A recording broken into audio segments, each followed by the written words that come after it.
Millions of people remember that theme song, the 3-hour tour that never ended, the 7 strangers stranded on an island somewhere in the Pacific, week after week, building radios out of coconuts, and never quite making it home.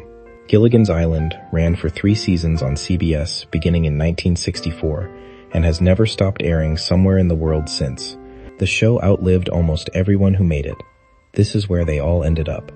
Bob Denver put on a sailor's hat in 1964 and never quite took it off.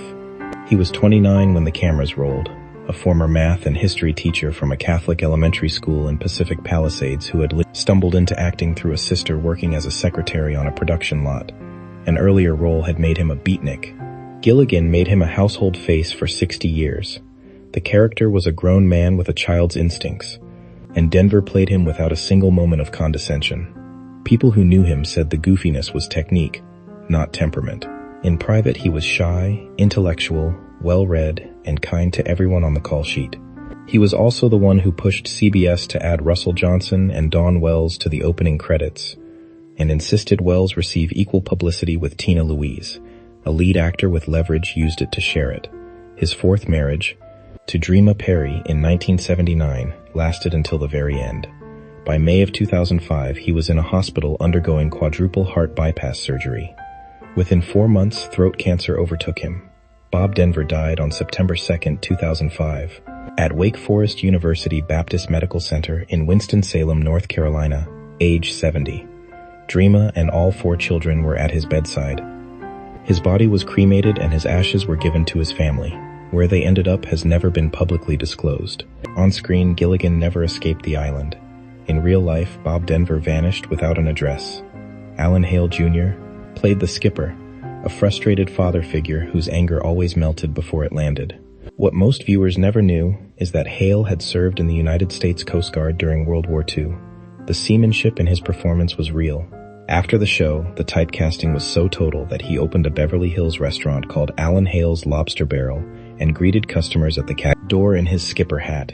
He turned the trap into a business on his own terms. Hale married twice, and his second wife Naomi was beside him when thymus cancer was killing him at St. Vincent Medical Center in Los Angeles.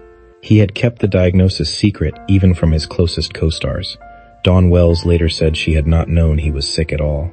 Hale died on January 2nd, 1990, age 68.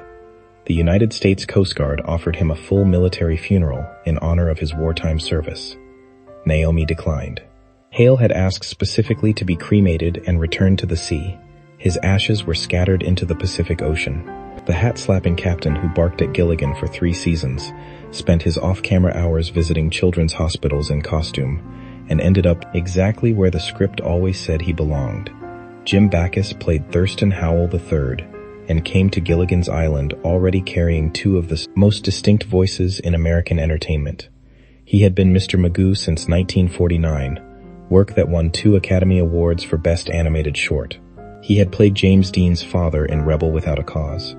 Parkinson's disease eventually took his work away from him. He died on July 3, 1989, age 76, of pneumonia. Of the 7 castaways, he was the first to go. He was buried at Pierce Brothers Westwood Village Memorial Park in Los Angeles. His flat marker remembers him as a darling husband, near Marilyn Monroe and Donna Reed. Of all 7 castaways, Jim Backus is the only one who has a traditional grave a visitor can stand at and read. Natalie Schafer played Lovey Howell and lied about her age to so many people for so many decades that even her closest friends were stunned when the truth came out in her obituary. She was actually 63 when the show premiered.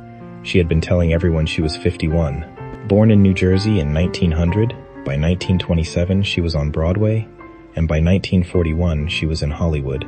Lovey was meant to be a humorless grande dame, and Schafer specifically asked the writers to rethink the character. She wanted a dizzy, scatterbrained socialite who genuinely loved her husband. The performance that emerged was kinder than the script demanded. Schafer invested aggressively in Los Angeles real estate and quietly became the only Gilligan castaway who was an actual real-life millionaire. Her estate at death was estimated at $10 million. She gave most of it away. Schafer died of liver cancer at her Beverly Hills home on April 10, 1991, age 90. Dawn Wells, who had become her caretaker in her final years, was nearby. Per her instructions, the obituary disclosed her real age. She had said she wanted readers to react with, "She was how old?" Her ashes were scattered into the Pacific Ocean off Point Fermin Light in San Pedro, California. Her largest bequest went to the Lillian Booth Actors Home, where the renovated wing was renamed in her honor. The richest woman ever to play a rich woman on television used her real money to take care of the actors her industry had forgotten. Russell Johnson played the professor, and his real life was harder than any script anyone gave him. He was 39 when the show premiered, the eldest of 6 children whose father died before he was 10, sent by his mother to a school for poor orphan boys in Philadelphia. Then came the war. Johnson served as a B-24 bombardier in the United States Army Air Forces.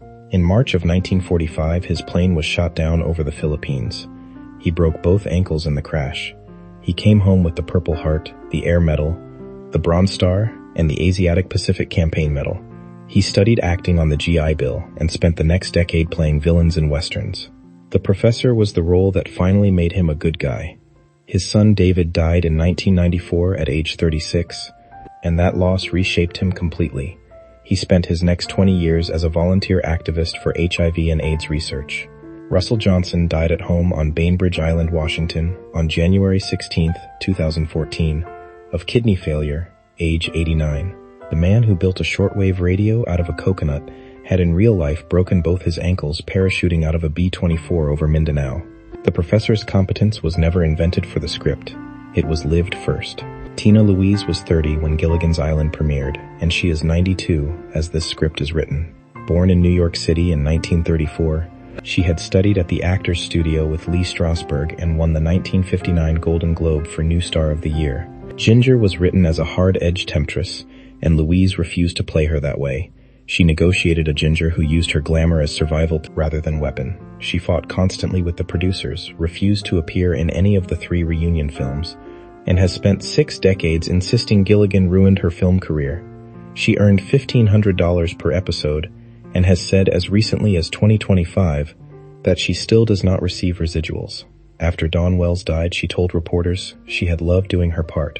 The cast member who refused for 60 years to come back for a reunion is the only one of the original 7 still here. Hollywood's difficult woman has outlived every co-star who ever called her that. Dawn Wells played Mary Ann Summers, and in October of 2018 had to launch a GoFundMe to pay for her assisted living, because the show that ran in syndication for 53 uninterrupted years had paid her almost nothing. By her own count, her best year on the show earned her approximately $50,000. The show's producer reportedly earned $90 million. Wells was born in Reno, Nevada on October 18, 1938. She won the 1959 Miss Nevada pageant, competed in the Miss America competition, and was working professionally in Hollywood within 2 months of moving there. Mary Ann was the show's quiet center. Pigtails, gingham, no edge, no agenda. Wells played her without irony, and that decision was the whole performance. She married talent agent Larry Rosen in 1962. The marriage ended in 1967, the same year Gilligan's Island left the air. She never remarried. Decades later, she became a caretaker for Natalie Schafer in the older actress's final years. Dawn Wells died on December 30th, 2020, in Los Angeles, of complications of COVID-19, age 82. She was the last of the 7 castaways to die. Her fans had raised nearly $200,000 for her by then. Her reported net worth at death was approximately $50,000. She was buried at Mountain View Cemetery in Reno, Nevada, sharing a headstone with her mother. The face that appeared in syndicated reruns in every American time zone for half a century died with less money in the bank than a single modern residual check would generate in an afternoon. Mary Ann came home to her mother.